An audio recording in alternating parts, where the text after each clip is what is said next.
अस्सलामुअलैकुम, hope you all are doing good और अल्हम्दुलिल्लाह मैं भी ठीक हूँ.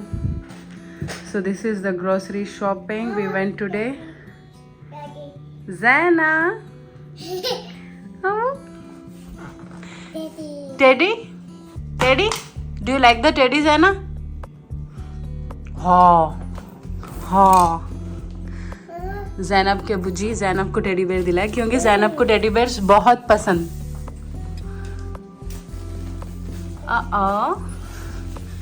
Do you like Teddy, Zana? Oh, Zana, Teddy? Teddy? Did you like Teddy? आपको पसंद आया? Zana, आपके टेडी की फेस बताइए आप. Zainab, show me your Teddy. Zana, Zana, look at me. Zana. ये ग्रॉसरी शॉपिंग तो यूजुअली हम करते घर के लिए, बट आज कुछ ज़्यादा हो गया बिकॉज हमारे घर पे दावत है अजहर के फ्रेंड्स की. ये देखिए पीनट बटर जो जैनब को और मेरे को बहुत पसंद है. Peanut butter crunchy. स्ट्रॉबेरी, अनार है, ये क्रोसॉन्ट है, एंड ये पीटाइन की ब्रेड है. वही स्टोर से ये हनी भी मिला हमको जिसमें बिल्कुल भी शुगर एडेड नहीं है. अब तक हम डाबर या कुछ और सम ब्रांड्स के यूज़ कर रहे थे जिसमें पीछे न्यूट्रिशनल फैक्ट्स में आप पढ़िए न्यूट्रिशनल इंग्रेडिएंट्स या फैक्ट्स या इन्फॉर्मेशन बोल कर रहता, पीछे एडेड शुगर बोल कर रहा हर हनी के डब्बे पे. तो इसमें शुगर ऐड नहीं था, सो हम ले लिए because Honey is good for health. इसके बहुत सारे फ़ायदे बेनिफिट्स है अपने हेल्थ के लिए, तो लिहाजा जितना शुगर कम रहे उतना बेहतर रहता. एंड ये सारी ग्रॉसरी शॉपिंग सिर्फ दावत के लिए ही नहीं थी. ऑब्वियसली दावत में इतनी सारी चीज़ें नहीं बनती. घर की ग्रॉसरी शॉपिंग भी थी, घर के लिए भी कुछ लेना था. तो घर में ये अम्बाड़े की भाजी है यहाँ पर अम्बाड़े की भाजी ऐसा मिलती, तो घर के लिए भी सारी ग्रॉसरी शॉपिंग एक ही बार कर लिए हम लोग, इसीलिए इतनी ज़्यादा दिख रही. दिस इज़ द गोश्त एंड चिकन जिसको मैं यहाँ पर वॉश करने जा रही थी. एंड जिस दिन दावत रहती मैं उसी दिन सारा काम नहीं करती. एक रात पहले मैं आधा काम कर चुकी होती हूँ. एंड आधा काम वो क्या रहता बोले तो मोस्टली मैं गोश्त की कटिंग एंड चिकन की कटिंग एंड उसको मसाले मैरिनेट करके रख देती हूँ भाई. बिकॉज़ मेरे को जिस दिन दावत रहती उस दिन मेरे को ज़्यादा हेक्टिक ज़्यादा स्ट्रेस नहीं होना बल्कि क्योंकि मेरे बहुत छोटे छोटे बच्चे हैं एंड उन लोग की भी जिम्मेदारी रहती. ऑब्वियसली खाना खिलाओ, शावर दियो, उन लोगों को हर चीज़ बहुत सारे रिस्पॉन्सिबिलिटीज़ रहते हैं बच्चों के. एंड मेरे बच्चे तो बहुत मेसी करते, क्लीनिंग करना रहता. तो जिस दिन दावत रहती उस दिन बहुत ज़्यादा ही काम रहता. दैट्स वाई मैं जितना हो सके उतना दावत के दिन मेरा स्ट्रेस कम कर लूँ, इसीलिए मैं एक रात पहले मैरिनेट करके रख देती हूँ. बिरयानी का गोश्त रहा तो गोश्त को मसाले लगा के रख देती हूँ एंड चिकन को भी मसाला लगा के रख देती हूँ. आप देखिए. एंड हाँ, इसमें यहाँ पर मेरे को मेरे हस्बैंड अज़हर हुसैन भी बहुत हेल्प करते हैं अल्हम्दुलिल्लाह. मैं ऐसा नहीं बोल रही हूँ कि मैं अकेली कर लेती हूँ. अल्हम्दुलिल्लाह अज़हर हुसैन बहुत हेल्प करते हैं, अल्लाह का शुक्र. And I think her husband को अपने अपने वाइफ्स की हेल्प करना चाहिए. दिस इज़ बहुत ज़रूरी है. ये अपने अपने हस्बैंड्स अपने अपने वाइफ्स की हेल्प करिए. मोस्टली जो वाइफ को छोटे छोटे बच्चे रहते, आप अंदाज़ा भी नहीं लगा सकती कि एक औरत जब बच्चा पैदा करती तो किन किन चीज़ों से एक औरत गुज़रती. बिकॉज़ आप ये यकीन मानिए मेरी, एक औरत जब बच्चा पैदा करती तो 110% वो औरत डिप्रेशन से गुज़रती. दिस इज़ साइंटिफिकली प्रूवन कि पोस्टपार्टम डिप्रेशन है. ये पोस्टपार्टम डिप्रेशन एक औरत को खा जाता. आई मीन जब बच्चा पैदा करती जो औरत रोते रहती, जो हर चीज़ को कंप्लेन करते, मतलब एक औरत का दिल ऐसा नाजुक हो गया रहता कि एक छोटी सी बात भी औरत को बहुत बड़ी दिख के आती. मतलब इसके इमोशंस, उसके फीलिंग्स इतने नाजुक हो गए रहते.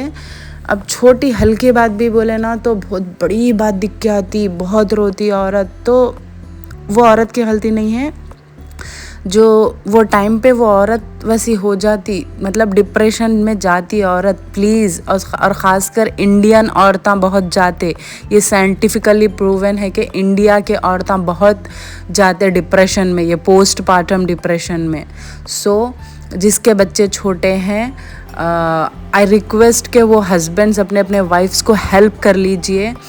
ऐसा मत, ये सो कॉल्ड चीप मेंटालिटी जो पुराने ज़माने की चीप मेंटालिटी है कि आदमी कैकू करना, this is very cheap mentality. ऐसा कुछ भी नहीं है आदमी कैकू करना, आदमी बाहर का काम करके आया तो काफ़ी है, ऐसा कुछ भी नहीं है।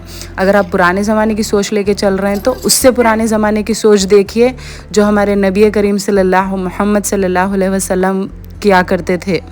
उन्होंने क्या करते थे, आप एक बार सोचिए, उनको जितनी रिस्पॉन्सिबिलिटीज़ थे, शायद ही ये आलम, ये जहाँ, ये दुनिया में किसी को भी उतने रिस्पॉन्सिबिलिटीज़ नहीं थे होंगे जितने हमारे हुजूर को थे सल्लल्लाहु अलैहि वसल्लम। उनको जितने रिस्पॉन्सिबिलिटीज़ जैसे हमारे उम्मत के लिए जो जो कर रहे थे, उन्होंने जितनी उनके कंधे पे जिम्मेदारियाँ थे, शायद ही कौन से नबी कौन से इंसान को नहीं थे। तो भी उन्होंने उतने अपने रिस्पॉन्सिबिलिटीज़ बाहर के पूरे करके जैसे ही घर को आते थे तो उन्होंने उनके वाइफ्स को हेल्प करते थे घर के कामों में, और उन्होंने अपना काम खुद ही किया करते थे। उनका काम भी कर लेते थे उन्होंने, उसके साथ साथ वाइफ की भी हेल्प करते थे उन्होंने। तो अगर आप पुराने ज़माने की सोच, माँ बाप, दादा दादी, परदादा परदादी की सोच अगर देखना चाह रहे हैं तो उससे भी पुराने ज़माने में चले जाइए और हमारे नबी के ज़माने में जाके उनकी सोच क्या थी उनसे सीखिए कि वाइफ्स को कैसा हेल्प करते।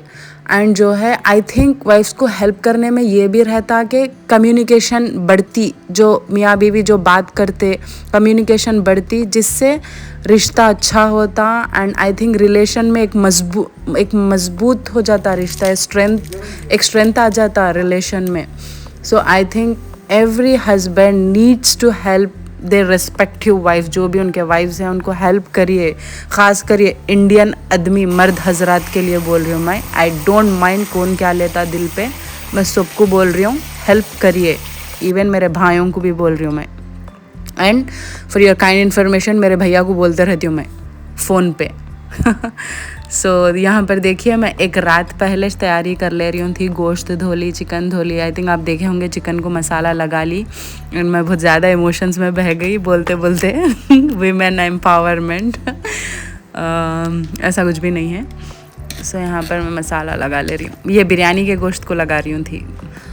ऑलराइट, मैं यहाँ पर मेन्यू ही बताना भूल गई ये सारी बातों में। तो दावत का मेन्यू था, उतने सारे आइटम्स नहीं थे, बहुत कम आइटम्स थे।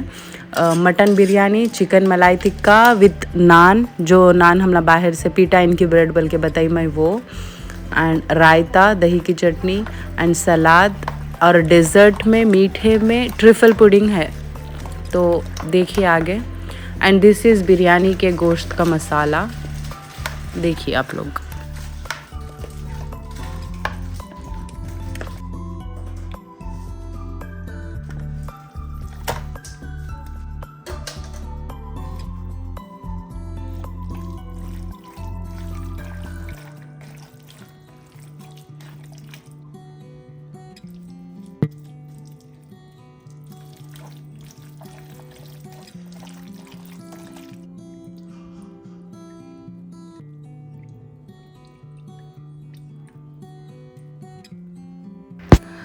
और यहाँ पर पूरे मैरिनेशंस ख़त्म, चिकन भी मैरिनेट करके रख दी, एंड बिरयानी की भी टोटल मैरिनेशन हो गई। आई मीन इसको अब कुछ और लगाने का है नहीं, सिर्फ दम देने का है, बिरयानी बन जाती। उसके बाद इतना सारा काम करने के बाद तो ऑब्वियसली बर्तन तो रहना ज़रूरी रहता, ना तो बर्तन फील हो जाते। तो यहाँ पर मैं बर्तन वॉश कर ली। एंड वैसे भी डिनर का वक्त हो रहा था, साथ ही साथ मैं चावल भी चढ़ा दी थी, खाना बना रही थी ताकि बच्चों को भूख लग रही, ताकि मैं बच्चों को खिला दूँ। तो देखिए,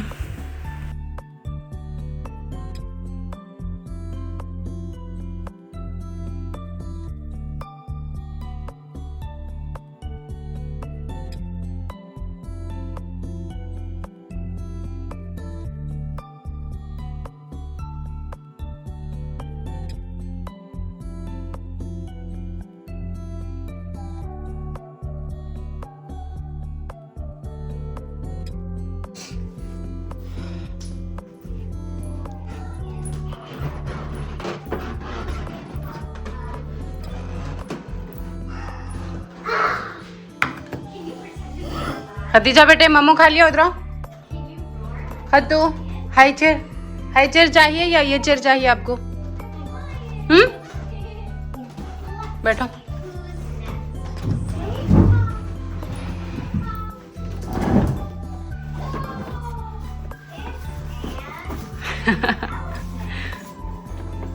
ज़ैना, ज़ैना मम्मू, ज़ैना, ज़ैना बालों को क्या होगा आपके मुंह?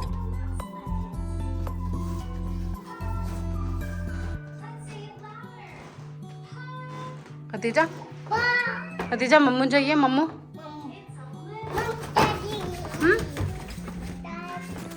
सो the next day, the next morning, सुबह हम उठे, हम ब्रेकफास्ट करें एंड बच्चों को भी ब्रेकफास्ट करवाई। एंड जब तक आप पीछे टाइम देख सकते होंगे 12:30 हो गया था, तो मेरे को जल्द से जल्द कुकिंग स्टार्ट करना था। तो मैं कुकिंग सबसे पहले मीठे से स्टार्ट करी, क्योंकि मैं जो ट्रिफल पुडिंग बना रही हूँ वो थोड़ा लॉन्ग प्रोसेस है। तो ट्रिफल पुडिंग बनाने के लिए सबसे पहले कस्टर्ड पुडिंग चाहिए। Custard pudding is nothing but custard ही है, जैसा कस्टर्ड बनाते हैं फ्रूट कस्टर्ड, बस थोड़ा लिक्विड ही रहा तो दैट इज़ कस्टर्ड। एंड उसको थोड़ा एक्स्ट्रा कस्टर्ड पाउडर डाल के उसको ज़्यादा कुक कर दिया तो घट बन जाता उन्हें, वो घट कुछ कस्टर्ड पुडिंग बोलते। सो मैं यहाँ पर एक साथ में एक लेफ़्ट साइड कस्टर्ड पुडिंग बना रही हूँ थी एंड राइट साइड में जेलीज़ बना रही हूँ। ये ट्रिफल पुडिंग के टॉपिंग्स है जेलीज़। तो मैं यहाँ पर 3 कलर के जेलीज़ बनाई, ग्रीन, रेड एंड येलो। देखिए आप लोग आगे वीडियो में।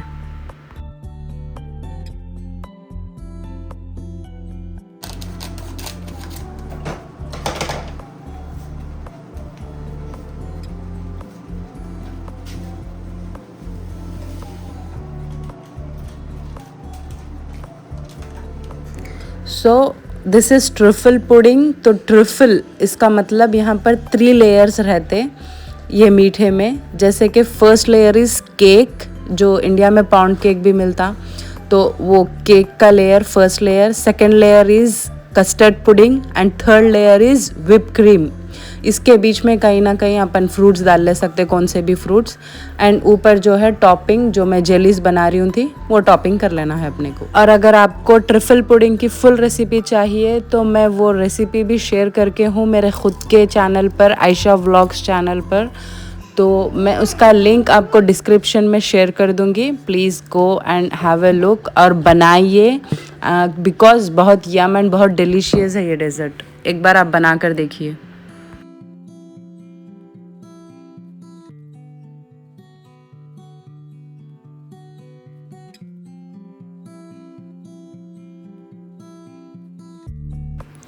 ऑलराइट, मैं आपको यहाँ पर एक चीज़ जेन्युइनली शेयर करना चाह रही हूँ कि जो मैं ट्रिफल पुडिंग बनाई, यहाँ पर एक थोड़ी मिस्टेक हो गई। ये इतनी ज़्यादा घट, इतनी ज़्यादा थिक नहीं रहनी चाहिए, थोड़ा ज़्यादा थिक हो गई है। तो इतनी घट मत रखिए आप, इससे थोड़ा 1-2 लेवल कम पे रखिए। वो आप वीडियो देखिए, आपको समझ आ जाएगा। सो यहाँ पर मेरे से थोड़ी मिस्टेक हो गई थी।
और यहाँ पर जलीस बन गए थे। तो जलीस बनाना उतना बड़ा मुश्किल काम नहीं है, विदिन 15 to 20 मिनट्स बन जाते। महज आपको वो जो गरम लिक्विड पानी में मैं जो डाली थी, वो गरम लिक्विड जो है एक बिग ओपन पैन में डालकर इसको ठंडा होने के लिए, कूल होने के लिए कूलिंग प्लेस में रख दो। तो विदिन 15 to 20 मिनट्स वो लिक्विड जाके जेलीस फॉर्म हो जाते।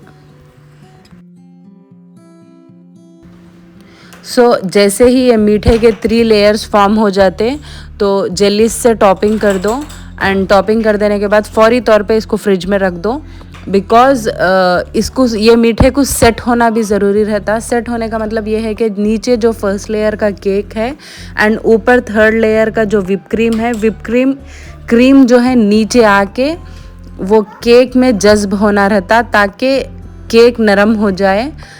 केक नरम होने से ही उसमें मज़ा रहता एंड बहुत टेस्टी दिखता अगर खाने में हमको। एंड मीठे के बाद मैं यहाँ पर चिकन मलाई टिक्का की प्रिपरेशन स्टार्ट कर दी। इसमें ज़्यादा कुछ करने का नहीं था बिकॉज़ मैं रात में ही सब कुछ करके मैरिनेट करके रख दी थी। सिर्फ यहाँ पर वो जो चिकन है उसको फ्राई करना रहता एंड थोड़ा बहुत लिक्विड ही रखना रहता। देखिए आप लोग।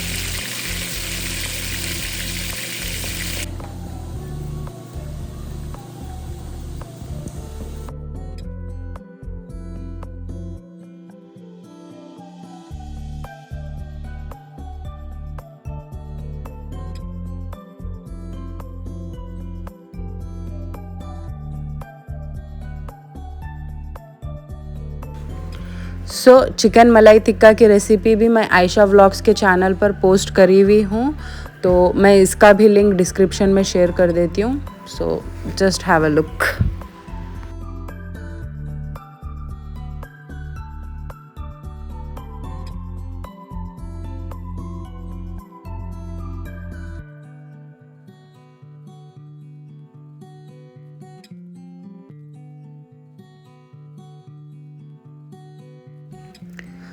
जैसे ही ये मीठा बन रहा था और मलाई टिक्का बन रहा था, बीच प्रोसेस में मैं जाकर बच्चों को लंच करा के एंड शावर दे के और उनको सुला दी मैं बिकॉज़ मेरे बच्चों को आदत है कि दिन में एक बार तो नैप लेते वो लोग।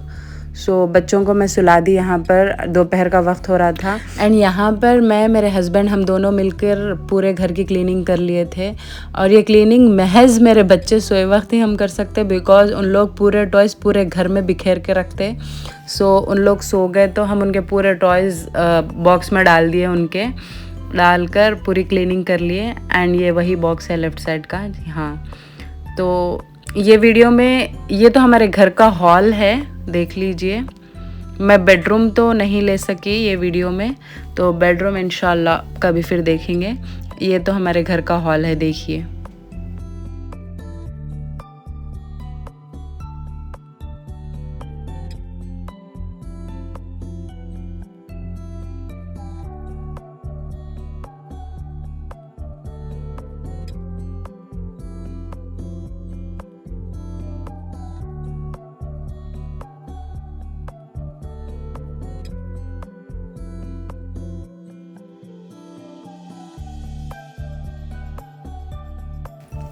और फिर शाम हो गई एंड यहाँ पर मैं बिरयानी बना रही थी। बिरयानी और सैलड दोनों एक साथ बना रही थी, देखिए।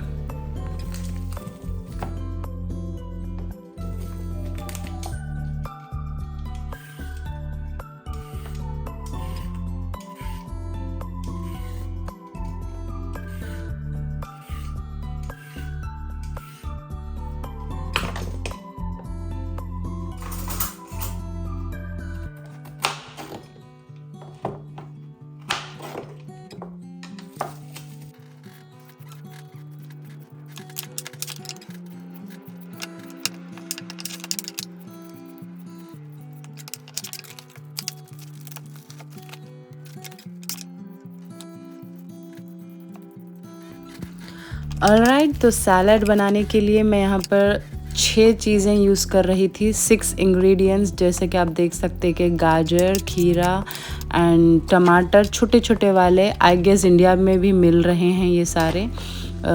Small tomatoes and lettuce. ये स्मॉल टोमेटोज़ हैं, छोटे छोटे टोमेटोज़ बहुत अच्छे रहते हैं। और लेटस एंड अनियन और ब्रोकली बॉइल्ड की हुई, देखिए आप लोग। This is latus.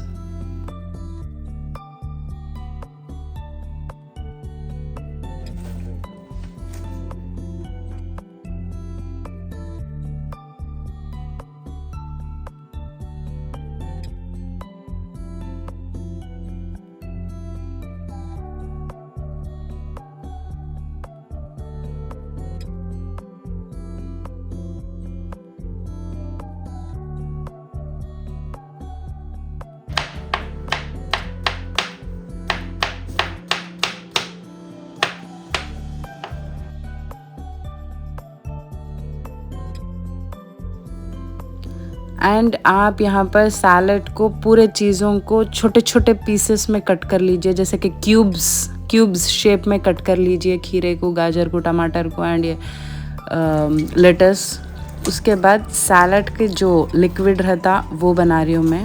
तो सैलड में 4 चीज़ें जाते, जैसे कि आप देखें, नींबू एंड दिस इज़ जैतून का तेल, ऑलिव ऑयल, काली मिर्च और नमक। ये 4 चीज़ें बहुत इंपॉर्टेंट है एंड बहुत टेस्टी सैलड है, आप ट्राई करिए। नींबू, ऑलिव ऑयल, काली मिर्च एंड नमक, ये 4 चीज़ें मिक्स करके ये सारे वेजिटेबल्स इसमें डाल दो, बहुत यम सैलड बन जाता। So your salad is ready. And salad की रेसिपी भी मैं आयशा व्लॉग्स चैनल पे पोस्ट करी हुई हूँ। I will share the link in the description and have a look please.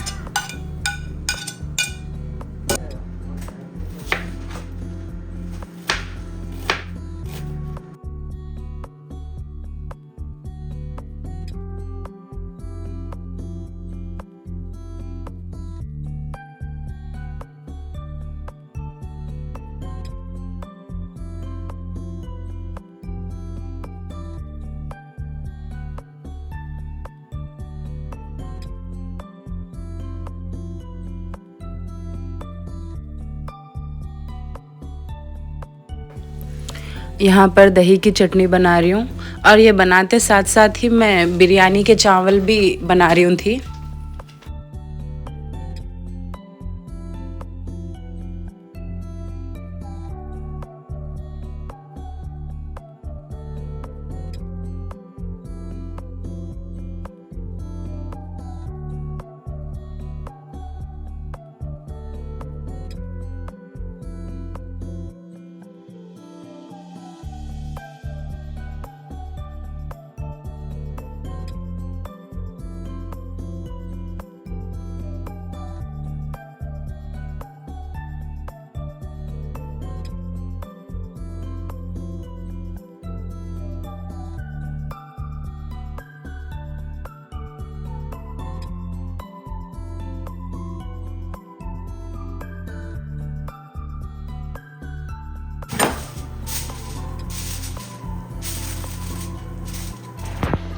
और यहाँ पर मैं बिरयानी अवन में दम दे रही हूँ थी। मोस्टली यहाँ पर बिरयानी अवन में ही दम देते। सो देखिए, अच्छी बनती, अवन में भी दिए तो अच्छी बनती बिरयानी।